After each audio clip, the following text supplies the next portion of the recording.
30 বছর পর দেশের মাটিতে পা রাখলাম। কি ব্যাপার? 30 বছর আমি 40 লক্ষ টাকা পাঠাচ্ছি শুধু বাড়ি করার জন্য, আর আমি এখন দেখছি যে বাড়ি আমি রেখে গেছি সেই বাড়ি। তাহলে সে বাড়িটা কই? আচ্ছা যাই তো দেখি। এই সাইদ, গেল ওখানে সব?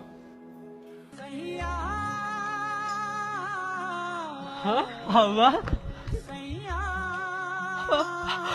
বাবা বাবা তুমি আইছো?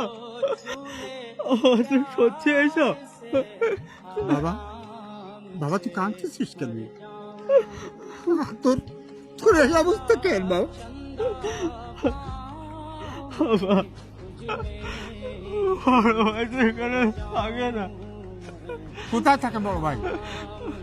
বড় ভাই রাস্তার সাইডে বিল্ডিং করে ওখানে থাকে।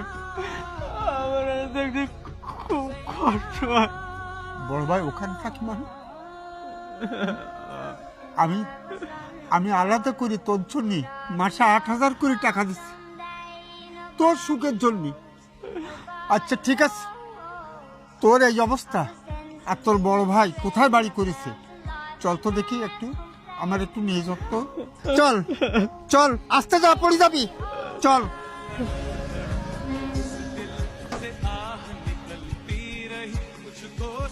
কি সুন্দর বাড়ি করেছে, একটু খুবই সুন্দর বাড়ি। এই বাড়ি তুই কিনা তোর ওই ভাঙা বাড়িতে রাখে? সাইদ, এই সাইদ। আরে আব্বা তুমি কখন বাড়ি আসলে? তুমি বাড়ি আসলে তা তো একবার আমার বললে না। এই তোর কি জানাবো, কুলাঙ্গারের বাচ্চা, বেয়াদব। 30টা বছর বিদেশে মাথার ঘাম পায়ে ফেলে বাড়ি করার জন্য 40 লক্ষ টাকা পাঠাচ্ছি, আর তুই আমার সেই বিকলাঙ্গ ছেলে, আমার পাগল ছেলেটার তুই ভাঙা বাড়ি রেখে তুই এখানে রাজপুরের সাথে রয়েছিস। তোর জানতে হবে বেয়াদব কোথাকার। তোমার টাকায় এই বাড়ি করিস মানে? এই বাড়ি করতে আমার শ্বশুর বাড়িতে 40 লাখ টাকা দিয়েছে। তুমি যে টাকা পয়সা দিছাও তো তোমার এই প্রতিবন্ধী ছেলে পিছনে সব খরচ করেছি। এই আমার শ্বশুর বাড়ির টাকায় আমার বাড়ি করো। এই বেয়াদব, 30 বছরে আমি 2 কোটি টাকা পাঠাচ্ছি।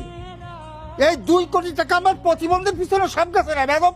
তোর শ্বশুর বাড়িতে 30 লাখ টাকা নিয়ে তুই বাড়ি করেছিস, ভালো কথা, তাহলে আমার টাকাটা দে।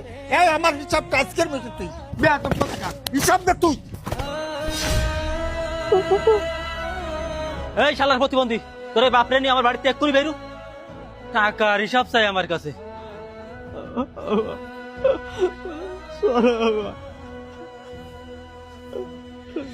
দাঁড়া,